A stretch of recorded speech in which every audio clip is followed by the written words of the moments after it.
Welcome to the CPR Business Development Podcast. This deep dive is comparing American Heart Association and American Red Cross instructors. Specifically, from a business perspective, right? For those of you looking to become instructors. Exactly. We've looked at, the steps involved with both AHA and ARC, and we've got some direct comparisons of their programs. Yeah, the goal is really to help you make an informed decision for your own business goals. Our mission today really is to unpack the differences. We're talking training, curriculum, recognition, all those key things. So you get a really clear picture of what each path means for building your CPR business. Right. Okay, so let's start maybe with just the general steps. How do you actually become a CPR instructor? It seems kind of similar for both. It is, broadly speaking. The first part is meeting some basic requirements. Okay, like what?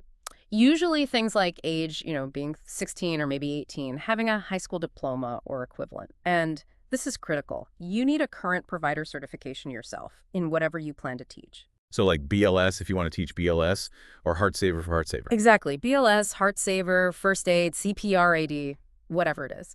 And that right there, that's an initial investment, a cost you need to factor into your startup budget even before instructor training. Makes total sense. Yeah. You got to know it before you can teach it. So basics met.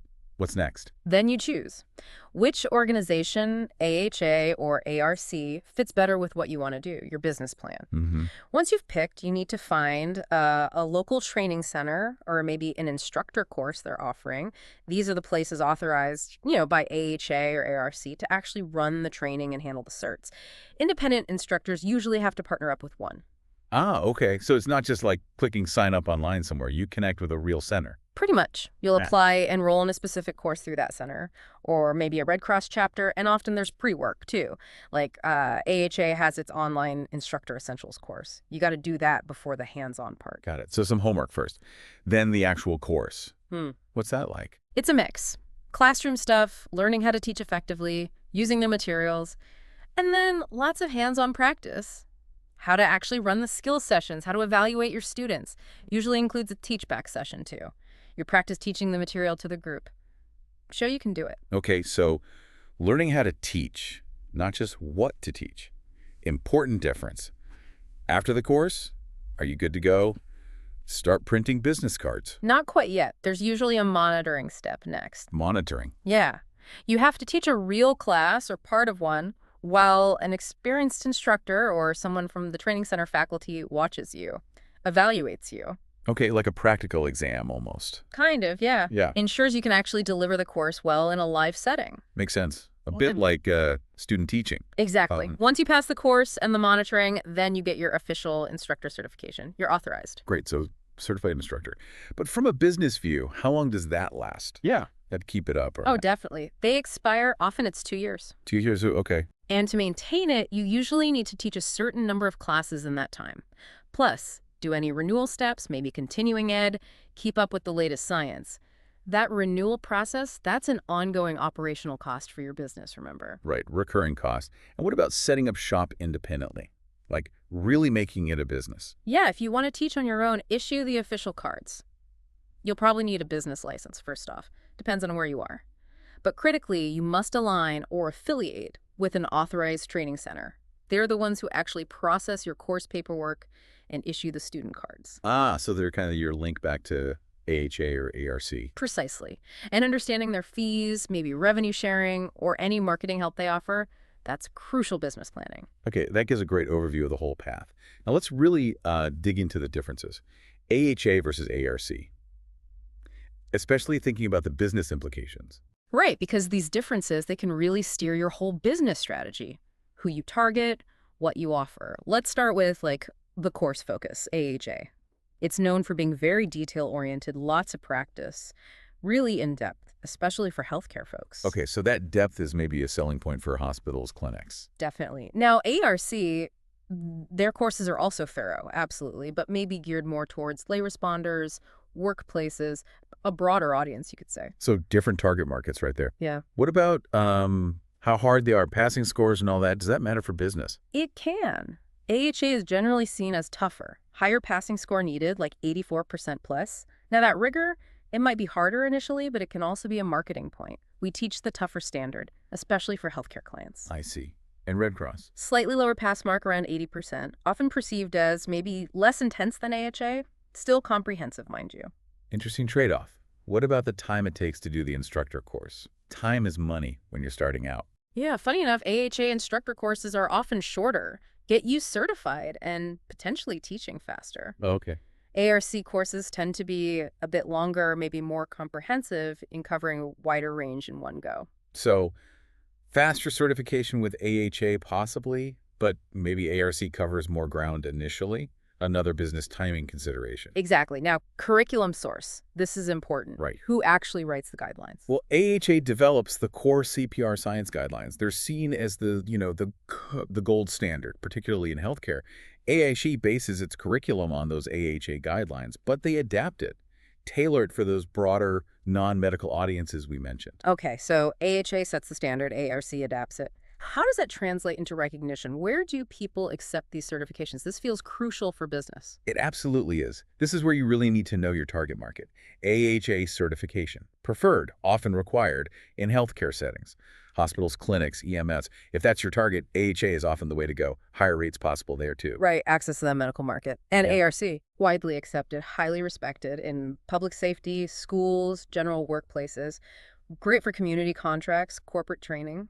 But yeah, sometimes not accepted in hospitals. You need to check locally. That's a huge fork in the road, depending on who you want to teach. What about how long the instructor cert is valid? AHA instructor certs, generally 2 years. Okay. ARC, some of their instructor certs might only be valid for 1 year. It can vary. 1 year. Wow, that's more frequent renewal. Yeah. Business impact. Well, it means more admin, tracking those renewals, but maybe more touch points with the Red Cross, more updates. Could be good for a new instructor, perhaps. Something to weigh up. Another operational thing to track. Let's talk costs. The actual dollars.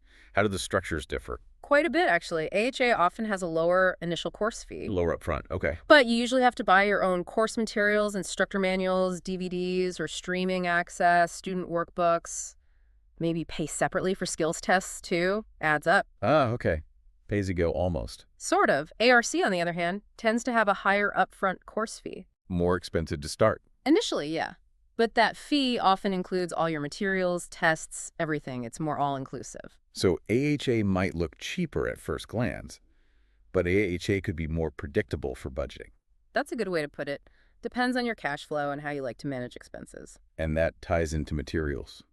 With AHA, you're buying your own stuff. Usually, yes. You source and purchase your instructor kit, student materials, etc., inventory management, upfront cost for stock. Whereas ARC includes it. Typically included in that course fee. Logistically simpler, maybe, especially when starting out. Okay, one last comparison point here. Bridge programs. Say you start with one, can you easily switch to the other? For business flexibility later. This is a really important one, and the sources are clear. There is no direct online bridge program from ARC to AHA. None at all. So if you're ARC and want to teach AHA... You have to take the full AHA instructor course. Start from scratch, essentially. Wow, okay. That's significant. What about the other way, AHA to ARC? There might be bridge options from AHA to ARC. Our info isn't specific, but it seems more possible that way. So the big takeaway is starting ARC doesn't give you a shortcut to AHA later. If you think you might need AHA for, say, healthcare clients down the road. Starting with AHA might save you a lot of time and money in the long run. It's a major strategic point to consider for your business trajectory. Definitely good to know up front. So just to hammer that home, ARC certified, want AHA. You're doing a whole AHA course. That's the deal, yeah. Full process. Okay, given that, let's flip it. Why would someone, maybe an ARC instructor, go through the effort to get AHA certified too? What are the business advantages? Well, the biggest one we keep coming back to is that wider recognition, especially in healthcare. Right. Access. If your business plan involves teaching doctors, nurses, paramedics, anyone in a hospital or clinic setting, AHA is often non-negotiable. It unlocks a huge, often more lucrative market segment. Makes sense. What else? You can teach a broader range of courses. AHA offers instructor tracks for BLS, ACLS, PALS. These advanced courses are often required for healthcare pros.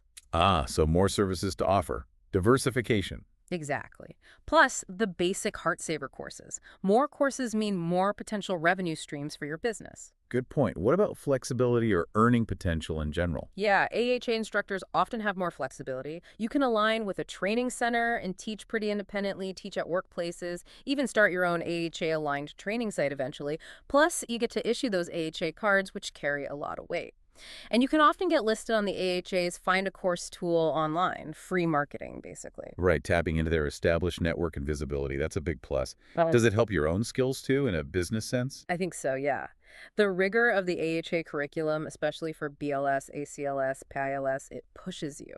You definitely hone your public speaking, leadership, communication, presentation skills, all huge assets for running any kind of training business and building credibility. True. Those skills transfer. Any other, maybe less direct benefits? Well, there's the network itself. AHA has a large support structure, resources, training center connections. That can be helpful. And, while it's not purely business, feeling confident in teaching that material, making an impact, that helps instructor satisfaction and your reputation. Plus, holding both ARC and AHA certs, that makes you super versatile, marketable to almost anyone. Competitive edge. Okay, so it's a real investment time, money, effort to get AHA after ARC, but the potential business payoff, especially for healthcare markets, seems pretty clear. Let's zoom in a bit more on the actual processes now. From an operational standpoint, how do they differ day to day? Okay, so thinking about running the business, we touched on curriculum depth, AHA, more medical depth, advanced topics like advanced airways, peers for kids, AHC broader, more generalist, might include things like preparedness, sports injuries, even pet CPR in some programs. So which curriculum aligns better with the clients you want? Right, matching content to customer needs. What about how they teach, the methods? AHA really pushes a universal approach, consistency, big on hands-only CPR for the public. They also use these simulations now, which is pretty unique. Online scenarios. These simulations, interesting. ARC. ARC often focuses heavily on hands-on simulations, lots of scenario-based learning in the classroom. Very interactive. So different teaching vibes. Yeah. Might appeal to different instructors and different learners too. Could do, yeah. Finding a style that fits you and your students. We mentioned difficulty, AHA's 84% pass versus ARC's 80%. Business-wise, that stricter AHA standard. Might take more effort to get certified, but again, could be a quality signal, a selling point, maybe, justifying a higher price in some markets, reputation for rigor. Gotcha. And the validity again, AHA 2 years, ARC often 1, admin burden versus more updates. Right. More paperwork with potentially shorter ARC cycles, but maybe more connection. AHA's 2 years is less frequent admin work. Depends on how you like to operate. And the cost structure, one last time. AHA paper part versus ARC all-inclusive. Budgeting implications. Yeah, AHA might feel easier to start if cash is tight initially. Just pay the course fee first. ARC, you know the full cost up front, which might be better for forecasting if you have the capital. And always, always circling back to recognition. AHA, strong in healthcare. ARC, strong in community workplace. That really drives the whole decision, doesn't it? It's probably the single biggest factor for most people starting a CPR business. Who do you want to serve? Get the certification they need and respect. Okay. You mentioned some specific topics. What exactly does AHA cover that ARC typically doesn't? Are these potential niche markets? Yeah, definitely some niches there. Hands-only CPR, great for quick community awareness events. Those simulations offer a unique online or blended learning option. Advanced airway management that's purely for high-level healthcare providers. A specialized market. The universal approach, consistent messaging is key for healthcare systems. And peers, specialized pediatric emergency training for professionals. So lots of potential specialization within the AHA framework. What about ARC? Any unique topics they cover that could be business directions? Yeah, they have some interesting ones. CPR specifically for athletes handling sports injuries. Pet CPR is a popular one. Lifeguarding is a big Red Cross area. Disaster preparedness, too. So you could build a business around those or add them as complementary services. Exactly. Different avenues beyond just standard CPR first aid. And one really unique thing mentioned was ARC's babysitting and childcare classes. That sounds quite different. It really is. They have comprehensive courses, often aimed at teens or young adults wanting to babysit. They cover everything. Age-appropriate activities, basic care like feeding and diapering, managing behavior, safety, recognizing emergencies, and crucially, they often include the business side. How to market yourself, talk to parents, set rates. Wow, okay. Does AHA have anything like that? AHA has Heart Saver Pediatric First Aid CPR AED, which is excellent for anyone caring for children, including babysitters. But it's not a dedicated how to run a babysitting business course like ARC offers. So that's a really distinct market segment for ARC instructors, isn't it? Teaching young entrepreneurs, basically. Absolutely. If you're interested in that youth market or offering comprehensive childcare safety training beyond just CPR first aid, ARC has a very specific and well-developed offering there. Fascinating. Really highlights how different niches might pull you towards one organization or the other. So what does this all mean for you, the listener, thinking about launching or growing your CPR business?